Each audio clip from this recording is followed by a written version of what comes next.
انت بتسجل في منتخب فلسطين يا ابني. استغفر الله العظيم يا رب. انت بتسجل في منتخب فلسطين يا مجنون. خلاص ما بقاش في عروبه ولا بقى في اي حاجه.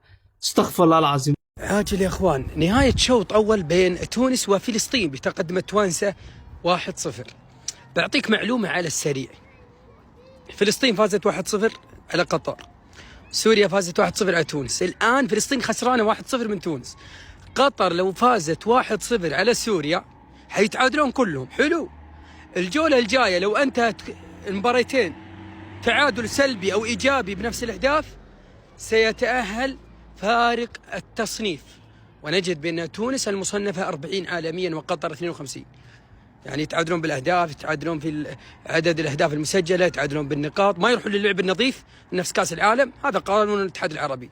يروحون إلى التصنيف، وبذلك هو يرشح المنتخب التونسي والقطري. معلومة يمكن أحد ما يعرف. لا يكلفون. أعطوا رأيكم. لو اليوم قطر فازت 1-0 خلاص الجولة الجاية أي تعادلات نفس بعض بالتصنيف.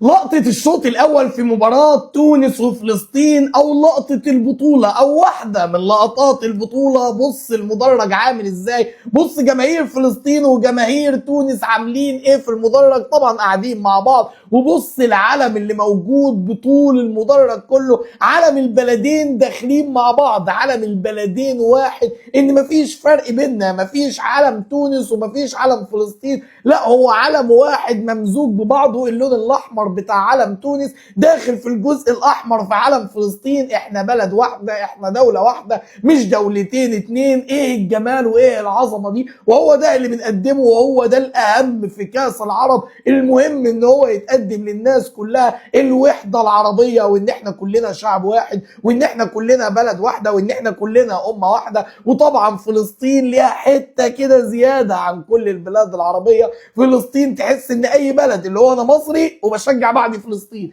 انا تونسي وبشجع بعض فلسطين، انا قطري وبشجع بعض فلسطين. تحس ان في وحده كبيره جدا مع منتخب فلسطين، المنتخب الفدائي الحبيب. مباراه قويه جدا في الشوط الاول، جرينتا عاليه قوي قوي قوي في الملعب، في روح قويه جدا من كل اللعيبه. تبص على وشوش اللعيبه عامله ازاي، دول عايزين يكسبوا ودول عايزين يكسبوا. تونس ما قدامهمش غير المكسب، ففي روح قويه جدا. وانا قلت لك توقعاتي 2-1 لتونس. روح قويه جدا من المنتخب التونسي، وروح قويه جدا من المنتخب الفلسطيني اللي عايز يحسم صعوده من النهارده. هدف اول طبعا يتسجل من ضربه ركنيه اتنفذت بشكل مميز جدا، دخل فيها فراس شواط بدماغه، صدها حارس المرمى تصدي قوي جدا. فضلت الكره جوه ال6 يارد، يحاولوا يخرجوها، اساسي يدخلها تاني، تمشي على الخط مش عايزه تدخل، لحد ما عمر العيوني لعبها بشماله. هو صاحب الهدف من وجهه نظري، وهو اللي سجلها. شوط صعب جدا جدا، والشوط الثاني هيكون اصعب. ترى المباراه هتخلص كام مباراه ممتعه وشوط ممتع جدا. قولوا لي توقعاتكم في الكومنتات، مين اللي هيصعد من المجموعه دي ومين اللي هيكسب الماتش ده.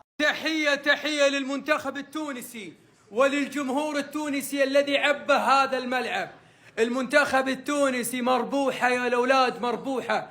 رغم الخسارة من سوريا عاد من جديد بالصف الثاني، يتقدم ب2 على الفلسطيني الفدائي.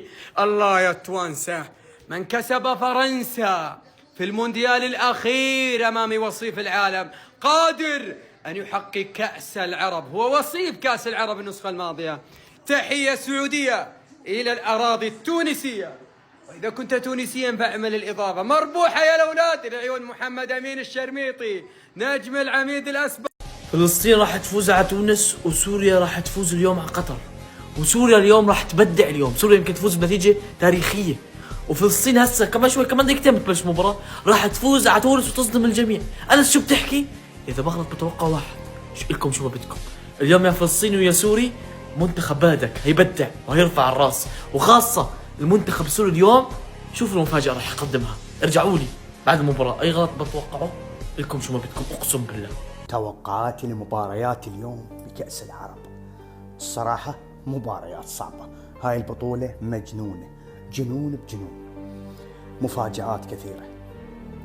تونس وفلسطين، الصراحة اليوم ما أتوقع أكو مفاجأة من فلسطين. اليوم يوم المنطق، أتوقعها تونسية بثنائية.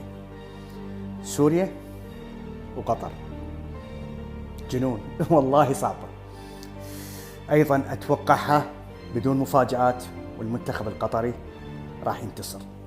إذا ما فاز المنتخب القطري ممكن تكون تعادل، بس أتوقع فوز المنتخب القطري بثنائية أيضا.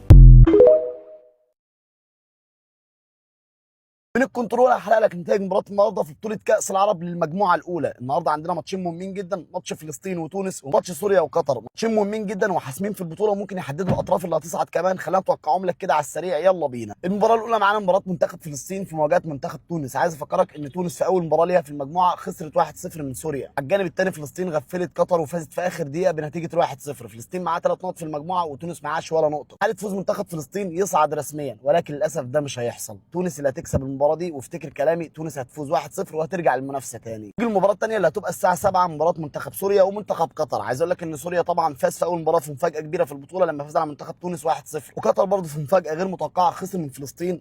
صاحب الضيافه، صاحب الجمهور، صاحب كل حاجه، صاحب كل الافضليه، فلسطين فازت عليهم 1-0. عايز اقول لك في المباراه دي لو قطر خسرت هتودع البطوله برضه، وده برضه مش هيحصل. عايز اقول لك ان قطر هتفوز على سوريا 2-0. يعني خلاصه التوقعات تونس هتفوز وقطر هتفوز. المره دي كل اللي على الشمال هيفوزوا.